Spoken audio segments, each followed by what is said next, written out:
Terima kasih pemirsa, Anda masih bersama kami di Tafsir Al-Misbah. Saat ini kami masih membahas mengenai orang-orang munafik. Silakan lanjutkan Pak uraiannya.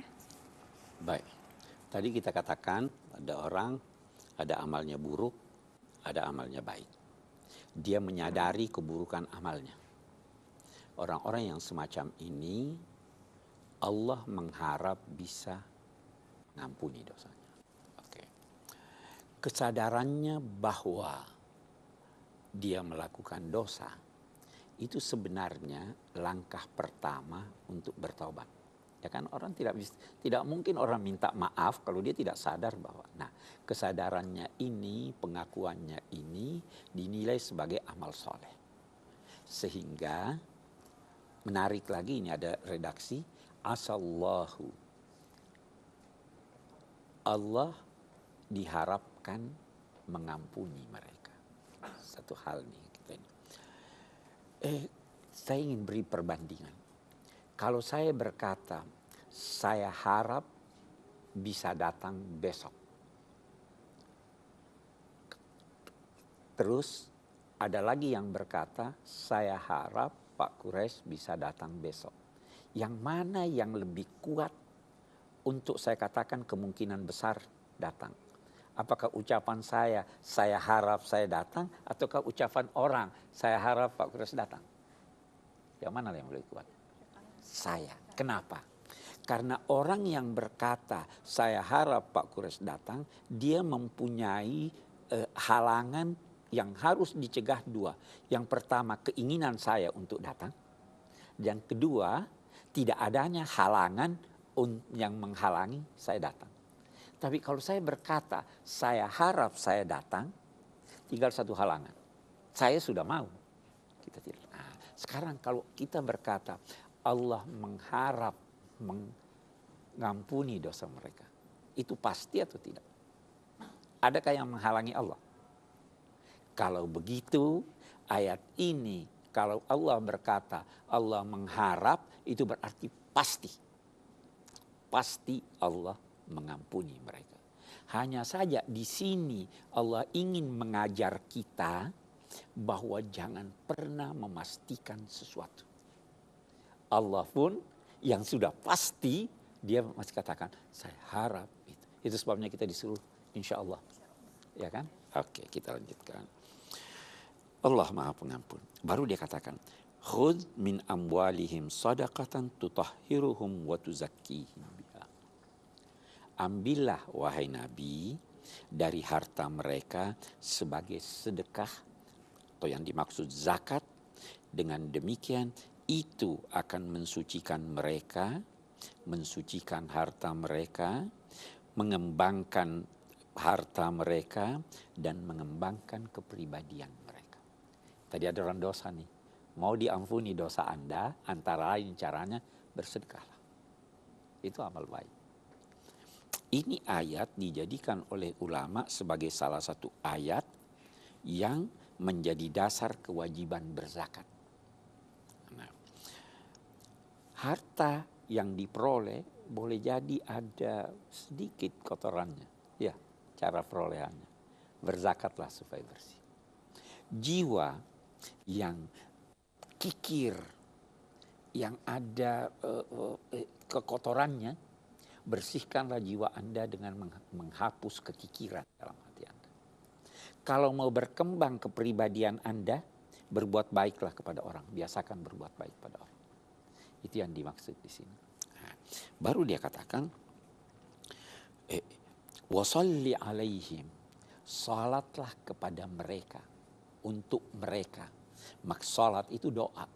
Jadi doakanlah mereka. Inna salataka sakanun lahum wallahu sami'un alim. Sesungguhnya doamu itu memberikan ketenangan kepada mereka dan Allah Maha mendengar lagi Maha mengetahui.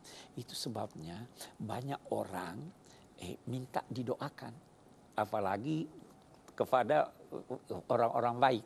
Karena itu memberikan ketenangan. Doa itu memberikan ketenangan. Bahkan sebenarnya orang yang berdoa itu merasakan ketenangan. Paling tidak dia hidup dalam optimisme. Ya Allah, optimis kan kita, itu memberikan ketenangan. Kita lanjutkan.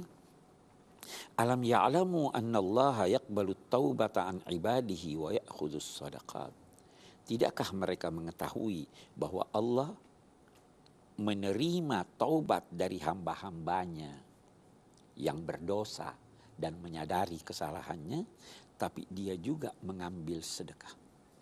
Apa ini? Ada take and give. Allah mengambil sedekah, Anda menerima taubat. Hidup ini take and give. Jangan pernah merasa bahwa ketika Anda memberi, Anda tidak menerima. Jangan pernah berusaha memberi lebih sedikit daripada apa yang Anda terima. Itu alam, lihatlah.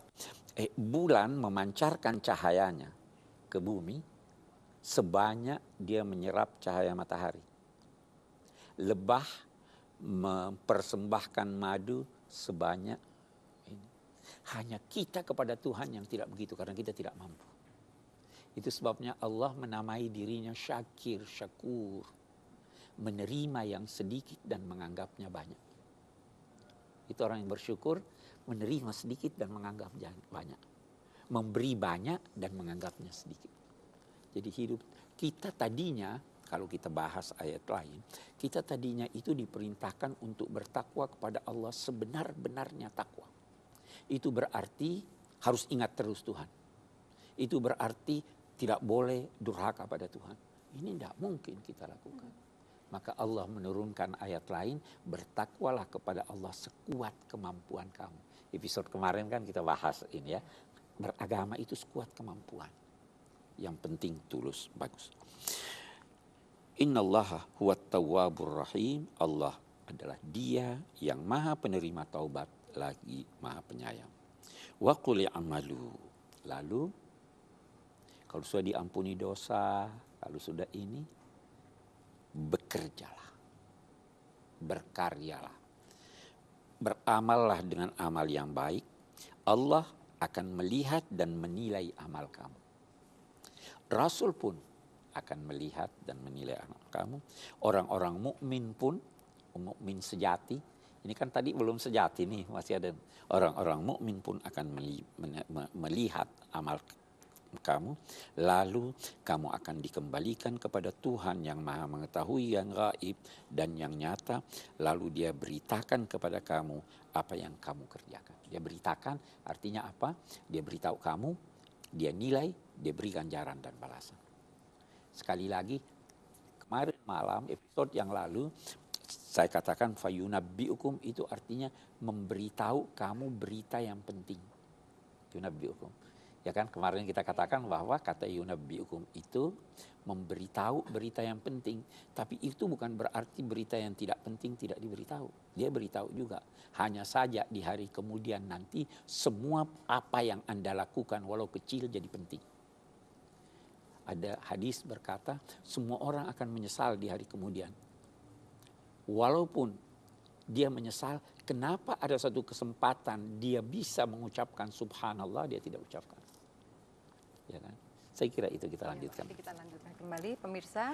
Kami akan melanjutkan kembali setelah yang satu ini. Tetaplah di Tafsir